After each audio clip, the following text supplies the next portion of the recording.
Bienvenidos a Futuro Público, un podcast para profundizar el debate sobre innovación en el sector público.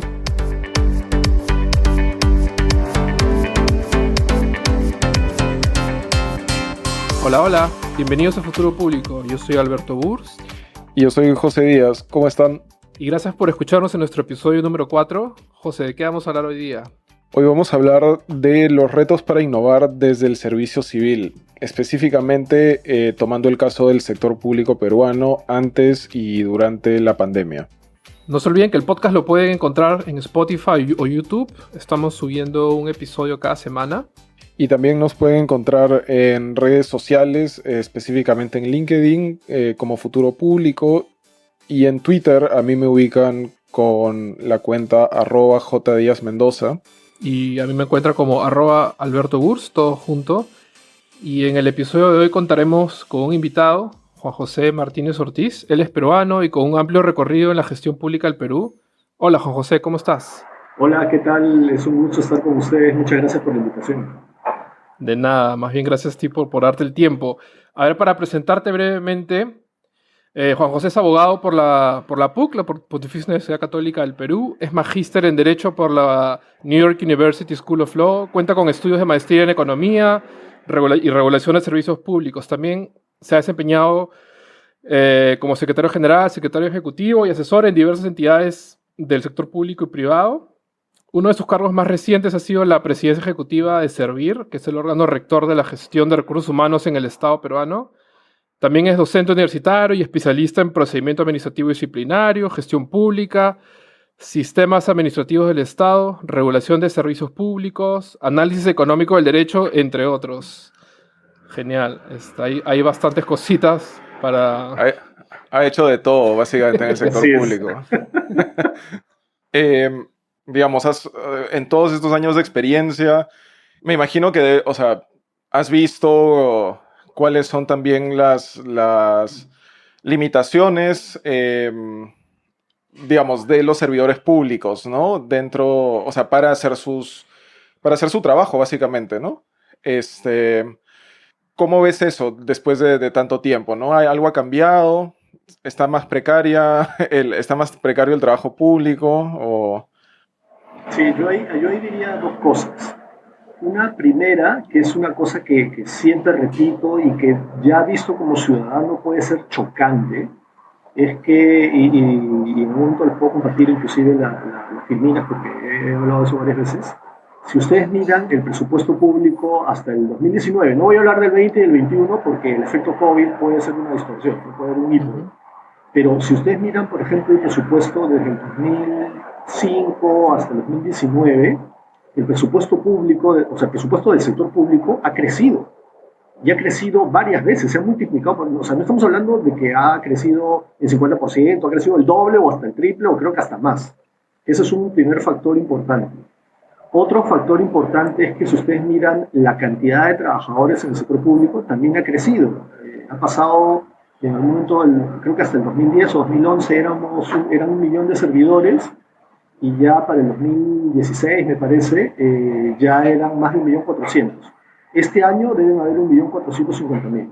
Y si también miran la composición porcentual del porcentaje de presupuesto, ya sea como porcentaje o como magnitud, cuánto se paga en beneficios económicos a esas personas, también la tendencia es creciente. Entonces, vistos del lado ciudadano, uno diría, pucha, si hay más plata, si hay más gente, si les estás pagando mejor, ¿por qué eso no se nota o no se siente? Y no me remito solamente al tema de salud, que ahora todo el mundo está tan pendiente por lo que estamos viviendo, sino en general, en cualquier tema de importancia ciudadano-pública, seguridad, educación, justicia, se siente que o estamos estancados o hay retrocesos.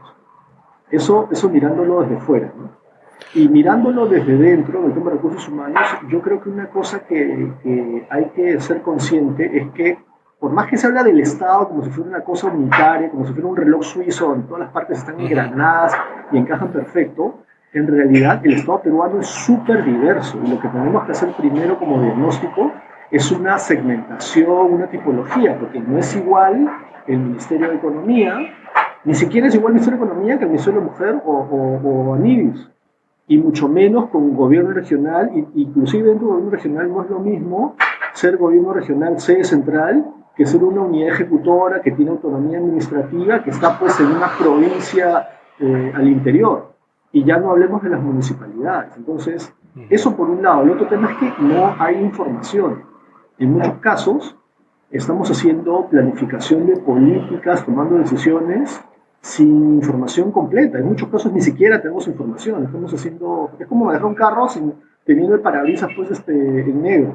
Claro, totalmente empañado. Claro, totalmente empañado. Y el otro es que a la gente claramente le faltan incentivos. No hay incentivos ni negativos ni positivos. O sea, da lo mismo si chambeas bien, si chambeas mal, porque no tienes, si lo haces bien, no tienes ningún beneficio de ningún tipo, no solo económico, sino de ningún tipo.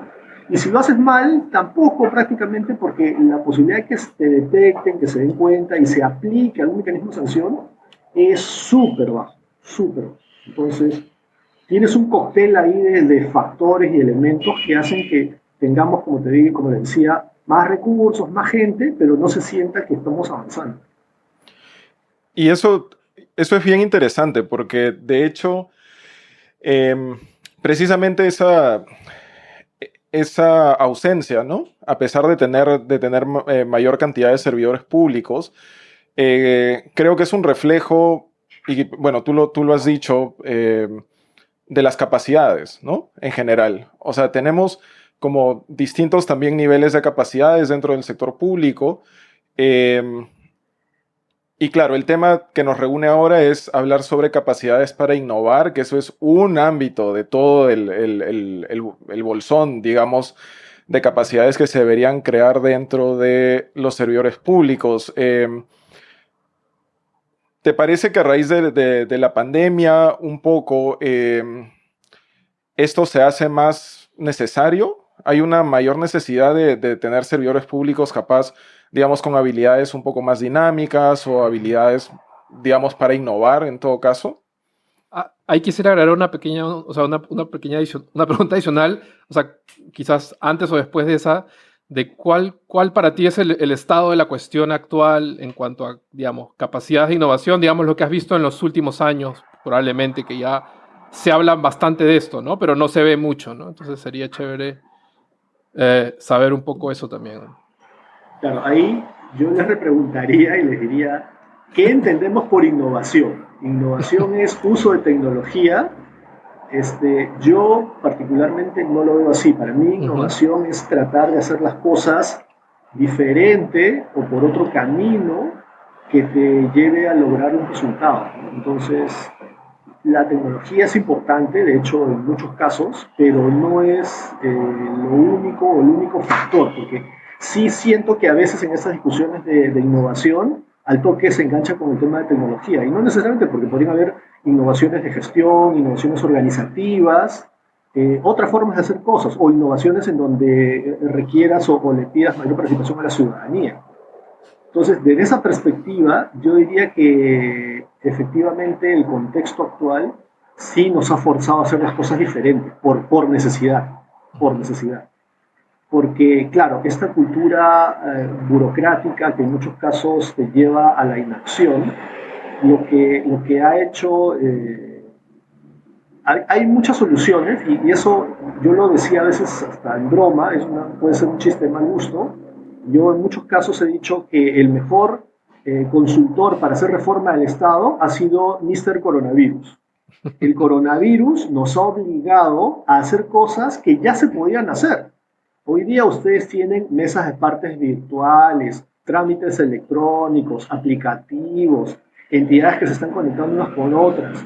No me digan que eso recién se ha pensado y recién se ha desarrollado el 2020 con el coronavirus. No. Todas esas posibilidades, o reuniones por Zoom, o como estamos teniendo ahora, reuniones remotas en donde ustedes están en Europa y yo estoy aquí en Perú, y nos podemos conectar. Eso ya se podía hacer, pero justamente la conducta burocrática de bloqueo no nos permitía. La necesidad ha hecho que hagamos estos cambios. Entonces, una primera cosa es que, miren, la propia realidad ha demostrado que sí se pueden hacer cambios. Claro, nos hemos enfrentado ahí y a estas limitaciones. Hay personas que al comienzo de la cuarentena se entiende inicialmente por temas de temor o recelo de qué cosa podía pasar en su salud, no querían simplemente salir de sus casas y muchas entidades, sobre todo las más pequeñas y las más frágiles, bajaron su desempeño casi a cero. Y poco a poco ha sido un esfuerzo de convencer a las personas de que sí podían trabajar. De hecho, este experimento social masivo que estamos teniendo de hacer el trabajo remoto demuestra que eso es una cosa que también se podía hacer antes. Yo he hablado con gente en el sector ambiental que me decían que eso es una cosa en la que ellos promovían desde hace muchos años porque te ahorra tiempos de desplazamiento, menos vehículos en la calle, menos contaminación, ahorro de horas de desplazamientos, e igual pueden hacer su trabajo. Y claro, tú igual puedes hacer tu trabajo y ayuda a la tecnología, pero no necesariamente es una condición, no es una condición única el tener tecnología. Tú puedes hacer trabajo remoto o puedes trabajar de otra manera. Ahí hay una innovación forzada. Los jefes, y también eso en el Perú se han revelado algunos problemas en ese sentido. Los jefes tradicionalmente estaban acostumbrados a tener a sus equipos en la oficina, tenerlos a la vista. En muchos casos hay cero planificación, entonces los equipos están casi sometidos al día a día de cuál es la prioridad del día para el jefe. El jefe abría la puerta, llamaba a la gente, daba las órdenes y así se gestionaba. El hecho de estar ahora en trabajo remoto implica que tengas por lo menos una organización semanal, quincenal o mensual. Eso implica que el jefe, ahí como digo, hay innovación. El jefe ya tiene que ordenarse. El jefe tiene que establecer prioridades. El jefe tiene que establecer otros medios de comunicación. Ahí tienes pues desde el teléfono tradicional, las llamadas tradicionales, hasta WhatsApp, Zoom y otros mecanismos. Inclusive, como digo, no es imprescindible la tecnología porque hay entidades que han solucionado ese problema teniendo, por ejemplo, reuniones en sus entidades una vez por semana en donde el jefe, a todo el personal o por grupos pequeños, manteniendo la distancia social necesaria, daba órdenes, instrucciones y entonces reducías al mínimo ese contacto. Ya no tienes a la gente todos los días, sino una vez por semana. Entonces, sí hay esa escapación. Yo creo que dentro de lo malo de lo que estamos viviendo, lo bueno es que le ha demostrado en la práctica a los servidores públicos y al Estado que hay cosas que sí se pueden hacer y sí las hubiéramos podido hacer antes. Y pone en evidencia más bien estas resistencias burocráticas o limitaciones burocráticas que las habían impedido hacer antes. Tú lo ves más por un tema cultural, digamos. Eso es un factor. Eso es un factor. Y cultural de las personas, pero también de los jefes. Y el otro tema innegable, necesario también, que hay que decirlo, es el tema tecnológico. Yo diría que en general y en promedio, el servidor público está poco tecnologizado. Y para muchos esto ha sido un shock. Claro, siempre vas a tener las entidades más grandes, con mayores recursos, más sofisticadas, esas entidades que se acercan más o se parecen más a la administración pública del primer mundo, pero la gran mayoría, lo que llaman las islas de eficiencia, exactamente, pero esas no son la mayoría ni son el promedio. En general sí hay, y de hecho cuando estábamos en Servir, una de las cosas que teníamos como plan era generar un servidor 2.0, o sea, a este servidor implicarle más el tema de conocer Internet, conocer las herramientas que pueden utilizar, porque ahí nomás hay un trabajo masivo, porque estás hablando de miles de personas a las cuales capacitar y cambiarles el chip de alguna manera. Y un punto importante aquí que creo que está correlacionado es el tema de la edad. Hay un buen grupo de servidores en el sector público que tienen un promedio de edad relativamente grande, no son ni siquiera son millennials y mucho menos centennials, no son personas que el promedio es de 40 o 50 años hacia arriba. Y cómo, digamos, siguiendo un poquito con el contexto de la pandemia, ¿no? ¿Cómo, por ejemplo, esas diferencias de edades podrían ser sorteadas, ¿no? Bueno, tú has estado en Servir hasta hace no mucho, pero ¿qué es, por ejemplo, desde tu perspectiva, cómo Servir podría abordar esa brecha que no solamente es generacional, sino también en el uso o la adquisición de habilidades tecnológicas o habilidades como para pensar distinto, ¿no? O para hacer las cosas distinto dentro del marco de la ley, obviamente. Claro, ahí es un tema de capacitación masiva y también generar soluciones en donde la gente experimente y vaya aprendiendo. A mí mismo, puedo contar como anécdota al comienzo, me costaba mucho, y ahora, ahora mirando hacia atrás digo qué limitado ha sido. A mí me costaba mucho entrar a Zoom, hacer funcionar a Zoom, me desubicaba totalmente. Claro, adaptarme seguramente me costó 2 o 3 sesiones. Yo creo que eso necesitamos mucha capacitación, pero también necesitamos exponer a nuestros servidores para que vean cómo funciona eso. Y quitarles, de alguna manera, quitarles el miedo, ver que esto funciona y que les va a ayudar a su trabajo, convencerlos en eso. Me comentaban, también como anécdota, que en un determinado sector se llevaba un registro de información que se necesitaba reportar todos los días. Y el método tradicional que se hacía era, la gente hacía el registro en papel, luego lo pasaban para que alguien hiciera una tabla en Excel, y ese Excel se terminaba mandando a la dependencia central en la cual se tenía que reportar la información vía correo electrónico. La innovación que se hizo es que en su momento, los puntos donde se tenía que registrar esa información, a esas personas les dieron tablets. ¿Saben lo que pasó en la práctica al comienzo? Que las personas tenían miedo de malograr o romper las tablets. Entonces no las usaban. Y claro, se compraron las tablets, se distribuyeron, se hizo el aplicativo, porque supuestamente tú llenas la información y en línea te pasó. Te ahorraba, mira claro, la lógica, todos los pasos que te ahorrabas, porque la información iba a llegar directo. Pero la gente no la usaba, por miedo. Porque decían, oye, si la rompo, me la van a hacer pagar a mí. O si se me pierde, porque además esas personas tenían que desplazarse a diferentes lugares para tomar esa data, esos datos, y reportarlos. Claro. Entonces, también es un tema oye, sí tengo estas barreras de saber cómo funciona una tablet, cómo se prende, cómo se opera, pero también este tema de la responsabilidad, qué va a pasar si lo pierdo, si lo rompo. Y fíjense cómo una buena solución, cuando llega a la cancha, no funciona necesariamente como se había planeado. Y ahí se tuvieron que hacer ajustes, porque había pasado un mes en que se había implementado la solución y la data seguía llegando tarde, la data llegaba una semana tarde. Entonces decía, pero ¿cómo es posible? Se debería llegar en el día, en línea. Teníamos que reporte ya al cierre. Y era eso lo que estaba pasando. Y estoy seguro que como esos ejemplos, pueden haber muchísimos en el sector público.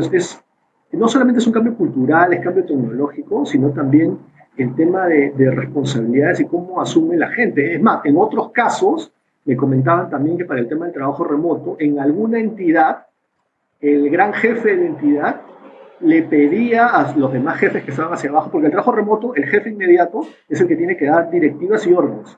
Y les puede dar por teléfono, por WhatsApp, por correo electrónico, y en este caso lo que me contaban, que ya no sabía yo si reírme o si llorar, lo que decía el gran jefe de la entidad es que le mandaran información y prácticamente quería copia de los WhatsApps que los jefes habían mandado a su vez a sus equipos para saber si efectivamente efectivamente habían organizado el trabajo. Entonces, son temas también muy culturales, hay mucho este tema de la desconfianza, de querer controlarlo todo, que al final es absurdo, porque mentira que un jefe va a revisar toda la información y todos los WhatsApps o todos los documentos que le lleguen. Eso no es factible. En una entidad recibes tanta información que no es creíble, en verdad, que vas a llenarte de más información y efectivamente lo vas a revisar. En ese punto justo que has tocado el tema de la cultura. En tu experiencia, ya sea como cabeza de servir o en general en tu trayecto por el Estado, o sea, has sido testigo de, oye, deberíamos impulsar procesos de cambio organizacional, gestión del cambio en entidades públicas. ¿Has visto entidades que han pasado realmente por procesos de ese tipo, o es un tema que se habla mucho pero al final no hay plata o no hay voluntad? Lo que pasa, yo ahí efectivamente sí hay mucha gente desde la academia y también dentro de las entidades públicas que les interesa el tema de estructurar mejor el Estado, de generar cambios. Pero lo que ha pasado lamentablemente en nuestro país, y es digamos, una derivada de la política, ¿no? Ante inestabilidad política, donde hay tantos cambios, me ponemos un nuevo cambio de Congreso, un nuevo cambio de presidente, y ya ni hablo de cambios de ministro, porque todo eso tiene una cadena de cambios de viceministros, de titulares de entidades, todo se cambia. Y no recuerdo exactamente un documento, pero había visto uno en donde el cambio personal era altísimo. Entonces, esos esfuerzos de repensar una entidad, de pensar en organización, de pensar en innovación, de hacer cosas diferentes, en ese contexto no es tu prioridad, deja de ser tu prioridad. Tu prioridad es como, para hacer la analogía, ¿no? Es como ser un bombero en donde tú sabes que tienes que cambiar el camión, tienes que rediseñar la estación de bomberos, a lo mejor tienes que cambiar tecnología para que te haría ser más eficiente, pero tienes 4 incendios a la vez todos los días. No te queda tiempo para pensar en estas cosas y dejan de ser tu prioridad, y como ya no son tu prioridad, no las piensas, no las haces, no pones equipos a pensar en ello. Esa es la realidad, pues en realidad es la realidad del sector público, pues apagar incendios. Y eso además se ha ido acentuando en los últimos 5 años, desde que entró este gobierno de 2016.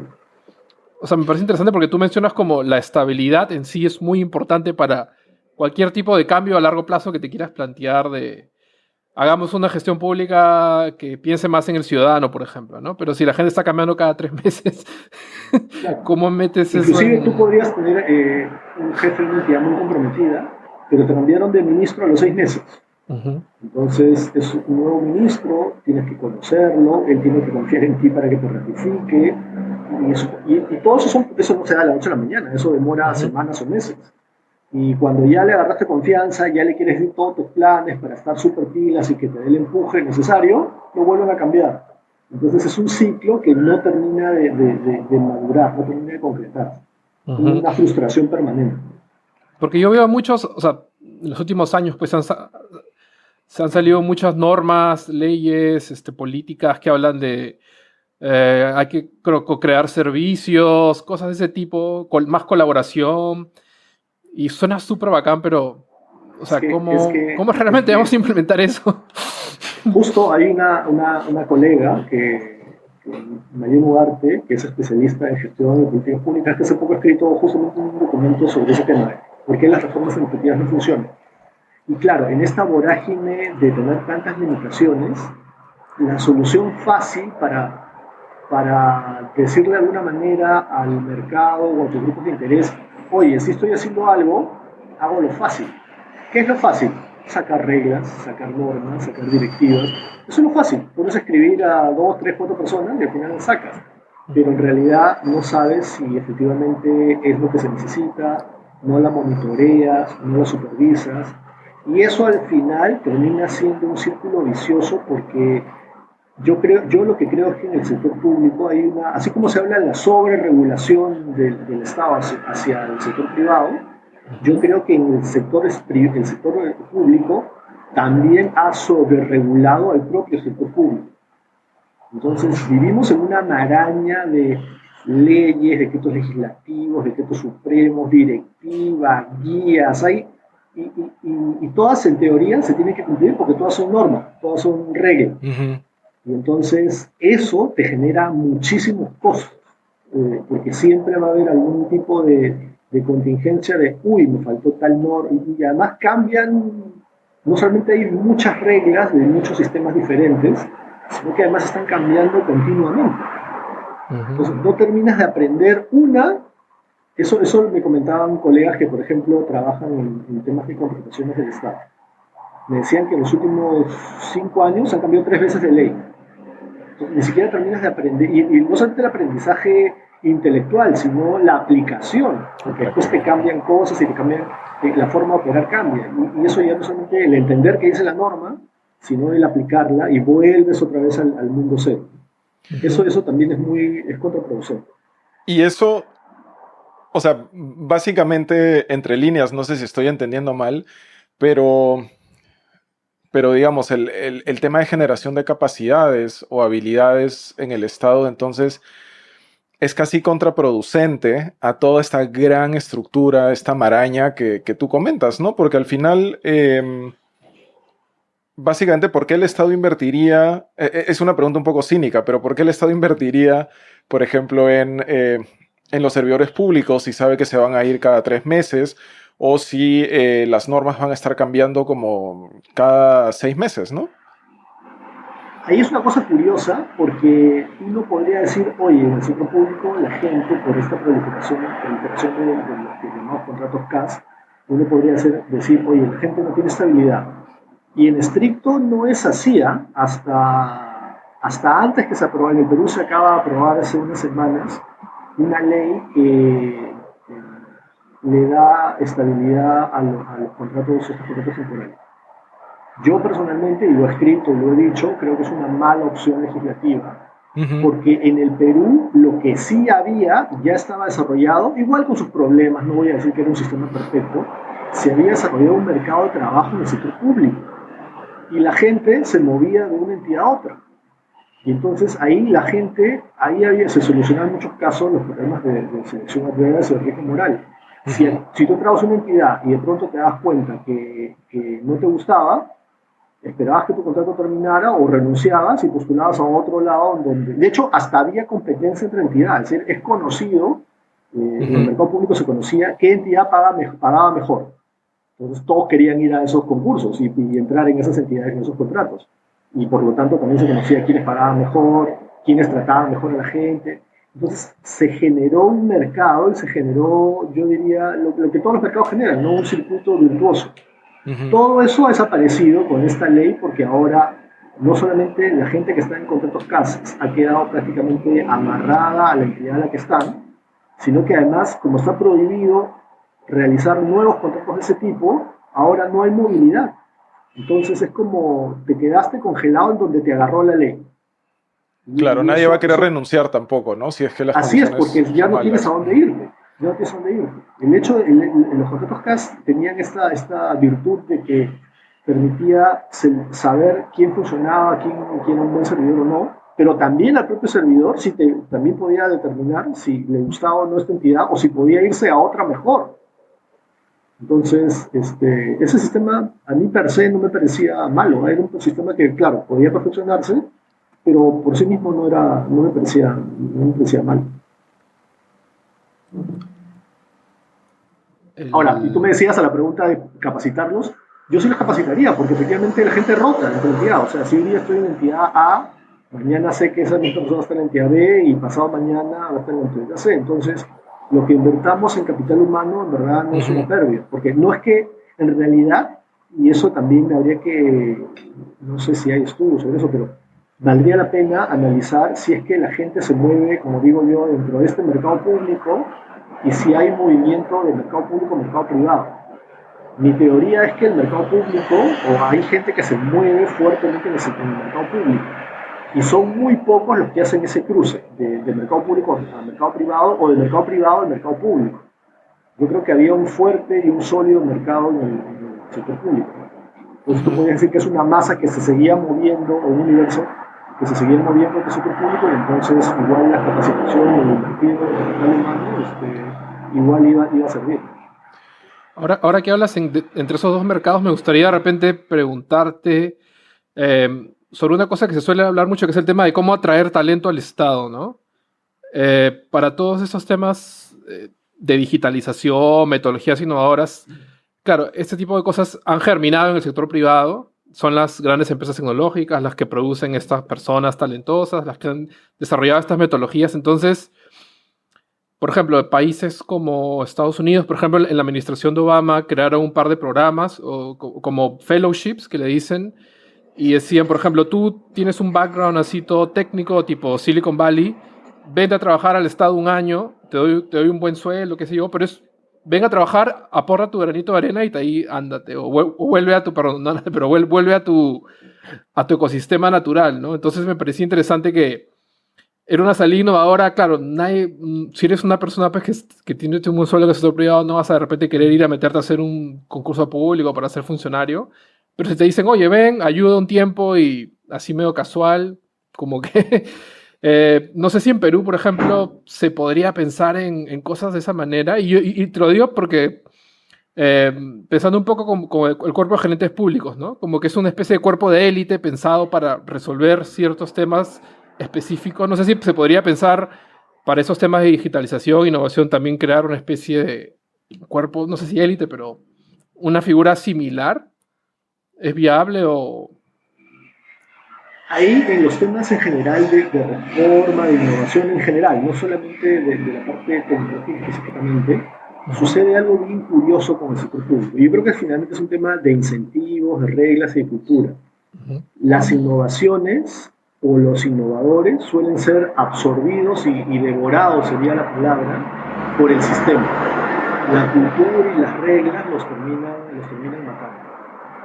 Y en el caso de y hay inclusive la visión, y creo que lamentablemente todos los problemas de corrupción que hemos tenido ha exacerbado más esa tendencia de que los del sector público solamente tienen que vivir son como si fueran guetos. Los del sector público no deben hablar con los del sector privado, ni mirar, ni conocer, ni hacer este tema de pasarte al sector privado o del sector privado pasar al sector público, porque se ha generado muchísima desconfianza a propósito de los temas de corrupción. Y en el tema de tecnología, a mí me queda clarísimo que los líderes y los que han estado llevando este tema son justamente los del sector privado. Hay un montón, o sea, si tú ves, ya hiciéramos la comparación, ¿quiénes se adaptaron más rápido al cambio tecnológico o las nuevas medidas en pandemia? ¿Los bancos, las clínicas o las entidades públicas?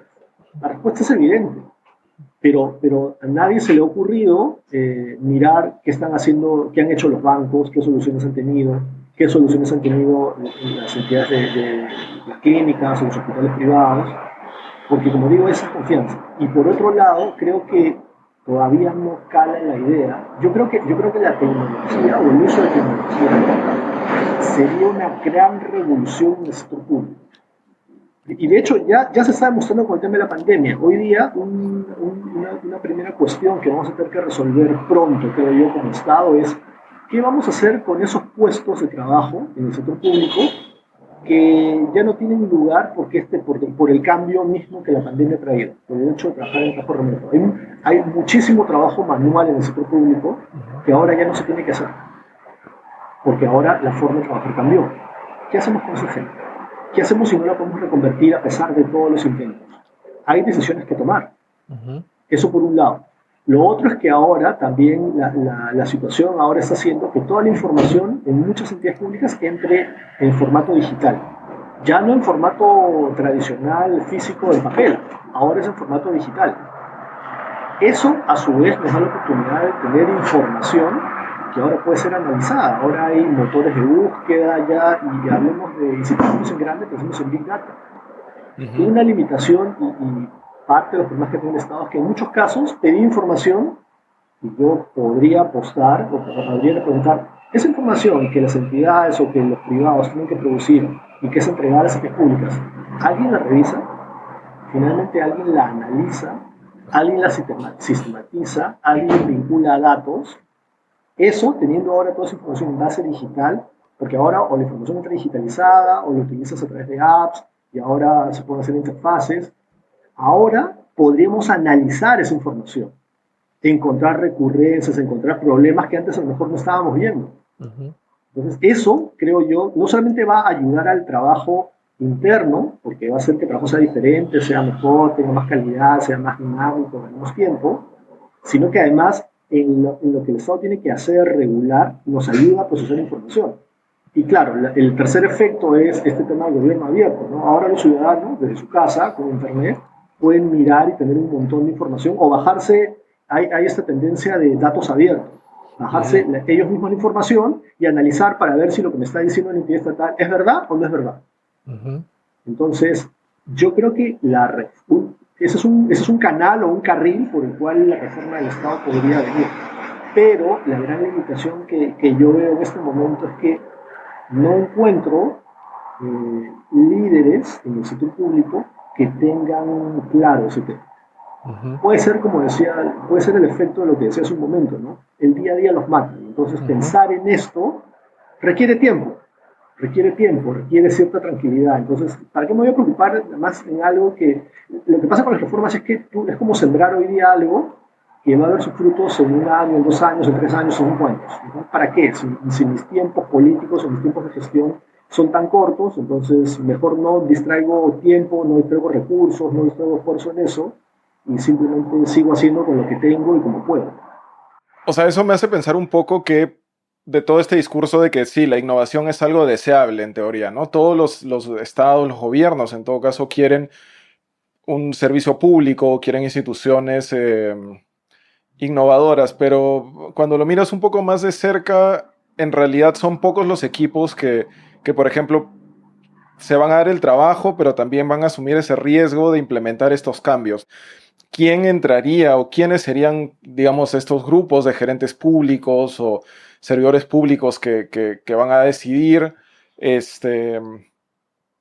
empujar por eso, ¿no? Entonces, ¿cómo es que puede, cómo se alinea ahí el rol de servir, ¿no? En este tipo de contextos donde hay algo deseable, pero en la práctica no es tan deseable, ¿no?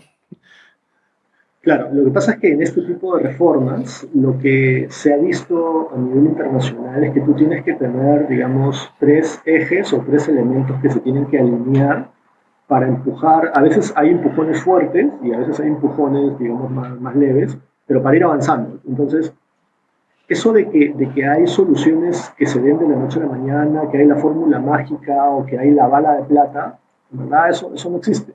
En verdad lo que tenemos son pequeños o grandes avances en diferentes momentos cuando se conjugan, digamos, tres elementos. Una primera son capacidades, o sea, los entes rectores en todos estos temas, del tema del que estamos hablando, sea presupuesto, sea recursos humanos, sea tecnología, tiene que estar preparado y tener un mínimo de herramientas para hacerlo. Lo segundo es que tiene que haber recursos para hacerlo, porque estas cosas en algún momento requieren recursos adicionales y cuesta, entonces hay que estar dispuestos a hacerlo. Y lo tercero es que tienes que tener lo que llaman un champion o un white knight, alguien que se compre el pleito por razones políticas o por razones que sean. Y ahí el tema es bien interesante porque ¿qué determina que surja este champion o este white knight? No se sabe. De hecho, hay toda una teoría de que así como hay emprendedores en el sector privado, y tú dices, ¿por qué hay personas que sí están dispuestas a emprender, con todos los riesgos que implica, y otras que no? En el sector hay todavía una teoría de los emprendedores del sector público, o sea, estos emprendedores de reforma. ¿Qué hace que alguien tenga esa característica? En verdad no hay cosas ahí tan definidas. En algunos casos puede ser que lo hagan por rédito político, pero en el Perú eso también es complejo porque la ciudadanía en general está tan... Miren lo malo que está pasando con las elecciones. Más del 30% de gente que no sabe por quién votar o que va a votar en blanco. Entonces hay una desafección o un desinterés en los temas públicos. Y estamos hablando de elección de presidente y congreso, ¿no? Ya, entonces hablar de estas cosas es súper sofisticado y la gente ni siquiera está enterada, mucho menos se va a informar. Y eso no va a hacer que no se le genere a los políticos una demanda por reformas. Simplemente estamos viviendo en una situación en la cual la gente, claro, ahora la pandemia lo ha cambiado un poquito porque como a nivel individual o a nivel privado no podemos solucionar el tema de salud, ahí muchos hemos vuelto a decir, oye, ¿el Estado qué está haciendo? ¿No? Pero en general, si no fuera por esa situación, hay mucha desafección ciudadana sobre lo que está sucediendo con el Estado, sobre las cosas que hace el Estado, sobre la eficiencia. Entonces, ese es un círculo nocivo porque si no hay esta demanda hacia los políticos tampoco van a tener interés en mover estos temas. Entonces estamos como atrapados en esta situación, ¿no? Bueno, Juan José, si pudieras como resumir un poco todo lo que hemos conversado, en algunos mensajes que quieras dar sobre, digamos, cómo generar estas capacidades para innovar en el sector público y también cómo eso se engrana, ¿no? Con tener un servicio civil un poco más a la altura del reto público, ¿no? Que es precisamente, bueno, ahora sacar adelante al país luego de la pandemia. ¿Qué podrías decir al respecto? Mira, yo creo que ahí efectivamente tú has tocado dos temas importantes, por lo menos desde mi perspectiva, dos cosas que pueden hacer la diferencia en el desempeño de las entes públicas. Uno es mejorar el tema de recursos humanos, y ahí tenemos un largo camino por recorrer, porque además es un área en donde no necesariamente tienes el apoyo que se debería, y tienes además muchos grupos de interés en contra, pero es un área importantísima. Y si a eso le sumas tecnología, yo creo que son dos elementos que pueden hacer la diferencia. Ahora, ¿cómo hacer los cambios? Una primera cosa importante es tratar de generar desde la cancha en la que estemos, desde el campo en el que estemos, interés de la ciudadanía en estos temas. Por eso me parece súper interesante esta iniciativa que ustedes tienen de entrevistas, de difusión, de podcast, porque, claro, es una manera moderna, amigable de llegar a la gente. Decir, oye, estas cosas son importantes, estas cosas son relevantes y deberíamos, como ciudadanos, enterarnos, porque si le interesan a los ciudadanos, eso va a mover a los políticos. Lo otro es que, en eso sí no tengo una solución, pero sí han habido unos casos, encontrar y poner en posiciones clave a estos emprendedores públicos que son los que se pueden comprar y se compran el pleito muchas veces de hacer cambios, de hacer reformas, teniendo todo en contra, pero lo logran. A veces no lo logran, pero hacen el esfuerzo, hacen la lucha y ponen el tema en agenda. Y como digo, no hay soluciones que sean radicales de la noche a la mañana. No existe la fórmula mágica ni la bala de plata. Los cambios son incrementales, a veces los empujones son fuertes, a veces los empujones son más débiles, pero el tema es tener las capacidades y liderazgo para ir avanzando. Esto es, muchas veces lo decía, esto no es una carrera de 100 metros. Esto ni siquiera es una maratón, esto es un cross-country, donde van a haber a veces casos en donde tienes que ir cuesta arriba, en otros casos van a ser más cuesta abajo, en otros casos van a tener que subir, trepar sobre piedras, en otros casos van a correr sobre el plano y el llano. Entonces, pero hay que estar preparado para eso, hay que estar preparado, tener la fortaleza de poder bregar en esta carrera para avanzar. Y yo creo que es una carrera que nunca tiene fin, porque así como hay avances, hay fuerzas también del lado oscuro que quieren revertir las reformas, que quieren revertir los avances. Entonces, no pensemos en que esto es una meta a la cual vamos a llegar y ya vamos a abrazarnos todos y vamos a decir qué bien, llegamos, lo hicimos. No, esto es una cosa permanente, porque así como hay avances, hay retrocesos. Esta cultura que engulle y absorbe todo, me ha gustado esa frase, es permanente. Y con ella, y creo que es parte de la naturaleza del sector público. Entonces es permanente, hay que luchar y ser conscientes de eso y luchar contra ella, porque a veces también sucede que un innovador, un emprendedor que quiera hacer estas cosas, a lo mejor también entra en esa vorágine, ¿no? Y al final se pierde esa característica que queríamos que fuera el que conduciera los cambios. Genial, gracias Juan José, me encantó la referencia a Star Wars con lo del lado oscuro. Bueno, yo soy un gran fanático de Star Wars, ¿eh? Sí, ahí queda como tarea aquí, identificar ese lado oscuro por dónde estará, pero... Si quieren otro día hacemos otro podcast para hablar de solo Star Wars. Las coincidencias entre Star Wars y la política pública. Sí. Dale, gracias Juan José, te pasaste. Perfecto, ha sido un gusto conocernos y muchísimas gracias por la oportunidad para conversar.